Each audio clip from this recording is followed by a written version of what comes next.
بسم اللہ الرحمن الرحیم۔ اولیاء اکرام کا ذکر چل رہا تھا۔ آج ذکر کریں گے حضرت معروف کرخی رحمۃ اللہ علیہ کا۔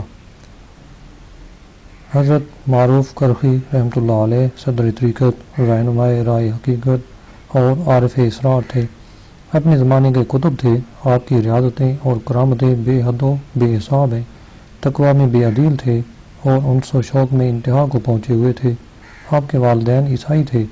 جب آپ کو والدین نے مکتب میں بھیجا تو استاد نے کہو خدا تین میں ایک ہے۔ فرمایا نہیں، خدا ایک ہے۔ استاد نے بہت زور لگایا کہ آپ خدا کو تین میں سے ایک کہیں، لیکن آپ نے نہ کہا۔ آخر بہت زیادہ مار کھا کر بھاگ نکلے۔ ہر چند آپ کی تلاش کی گئی مگر آپ نہ ملے۔ مکتب سے بھاگ کر آپ حضرت امام علی بن موسیٰ رضا کے دست حق پرست پر مسلمان ہوئے اور کچھ عرصہ بعد گھر واپس آئے۔ دروازے پر دستک دی، اندر سے آواز آئی، کون ہے؟ آپ نے فرمایا کہ معروف۔ پوچھا کس دین پر ہو؟ فرمایا دین محمد صلی اللہ علیہ وسلم پر۔ یہ سن کر ماں باپ شوق سے باہر نکل آئے اور خود بھی مسلمان ہو گئے۔ اس کے بعد آپ حضرت داؤد طائی رحمۃ اللہ علیہ کی خدمت میں پہنچے اور اطاعت اور ریاضت کرنے لگی۔ فرماتے ہیں کہ ایک دن میں قرآن اور مصلی مسجد میں رکھ کر طہارت کے لیے دریا دجلہ پر گیا۔ اتنے میں ایک بوڑھی عورت آئی اور میرے قرآن اور مصلی کو اٹھا کر لے گئی۔ میں اس کے پیچھے پیچھے جاتا تھا۔ جب اس کے پاس پہنچ گیا تو اپنا سر نیچے ڈال دیا تاکہ اس کے چہرے پر نظر نہ پڑے اور پوچھا کیا تمہارے ہاں کوئی قرآن پڑھنے والا ہے؟ اس نے کہا نہیں۔ پھر میں نے پوچھا قرآن مجھ کو دے دو اور مصلی لے جاؤ۔ یہ حکم دیکھ کر وہ عورت متعجب ہو گئی اور دونوں چیزیں واپس کر دیں۔ میں نے کہا مصلی میں تم کو دے چکا ہوں۔ ایک دن آپ چاند لوگوں کو آپس میں لڑتے ہوئے دیکھا۔ جب ان کے پاس سے گزر کر دریا دجلہ پر پہنچے تو مریدوں نے کہا کہ حضرت ان فسادیوں کے لیے بد دعا کریں تاکہ ان کی شرارت کا اثر دوسروں تک نہ پہنچے۔ فرمایا ہاتھ اٹھاؤ۔ پھر کہا خداوند جس طرح اس جہان میں تو ان کے عیش رکھتا ہے، اسی طرح عاقبت میں بھی ان کے عیش کو خوش رکھنا۔ مرید لوگ تعجب کرنے لگے اور پوچھا کہ اے شیخ ہم اس کا مطلب نہیں سمجھے۔ فرمایا صبر کرو، ظاہر ہو جائے گا۔ تھوڑی دیر بعد دیکھا کہ وہی لوگ آپ کی خدمت میں آ کر توبہ کرنے لگے اور نیک بن گئے۔ حضرت سری سکتی رحمۃ اللہ علیہ فرماتے ہیں میں نے عید کے دن معروف کو خرما کی گٹھلیاں اکٹھے کرتے ہوئے دیکھ کر پوچھا کیا کرو گے؟ فرمایا کہ اس بچے کو روتا دیکھ کر میں نے پوچھا تو کہا کہ میں یتیم ہوں، لڑکوں کے پاس نئے کپڑے ہیں، میرے پاس نہیں۔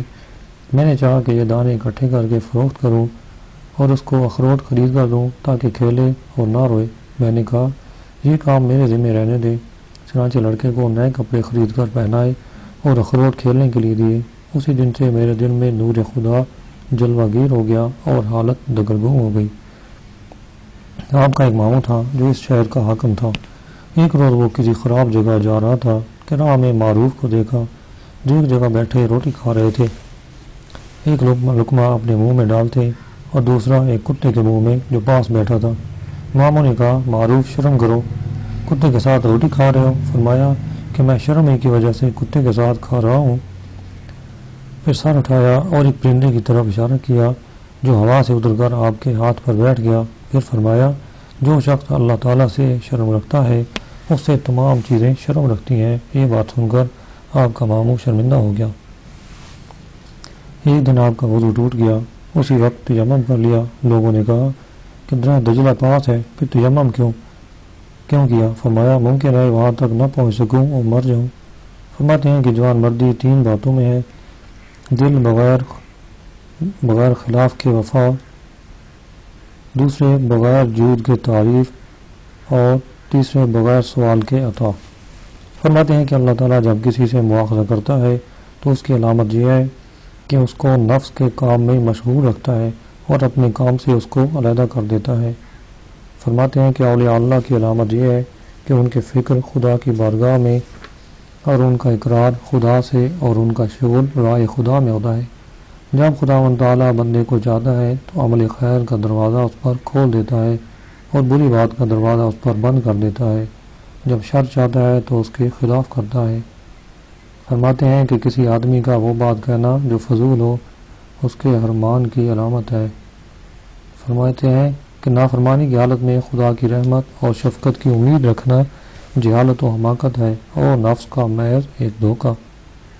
فرماتے ہیں کہ ایک دنیا کی محبت کو دل سے نکال ڈالو، کیونکہ اس حالت میں جو سجدہ بھی کرو گے اسی کو کرو گے۔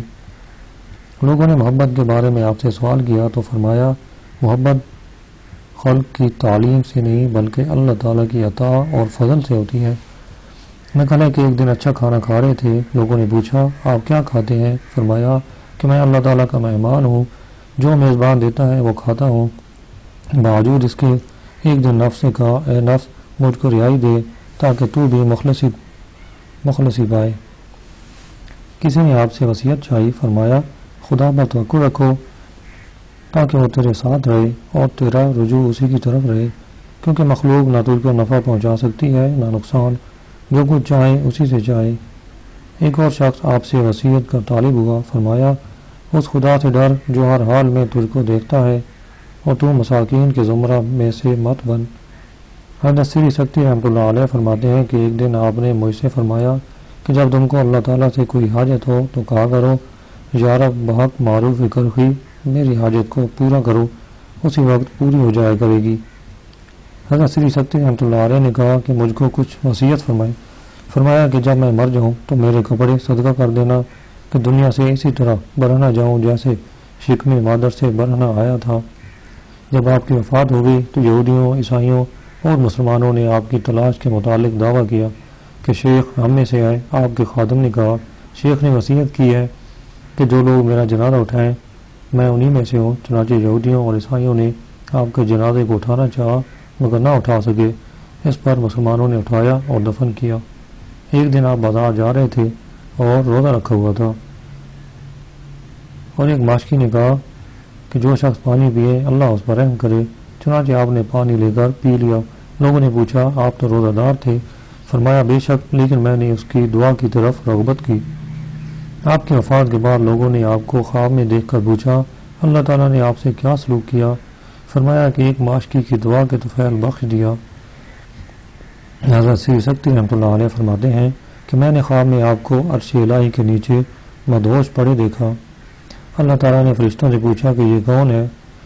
جواب ملا خداوند تو ہی بہتر جانتا ہے۔ فرمایا کہ معروف کرخی ہیں جو میری دوستی میں اس حد کو پہنچ گئے ہیں کہ بغیر میرے دیدار کے ان کو ہوش اور آرام نہیں آ سکتا۔ اللہ تعالیٰ ہمیں ان اولیاء کرام کی سیرت پر عمل کرنے کی توفیق عطا فرمائے۔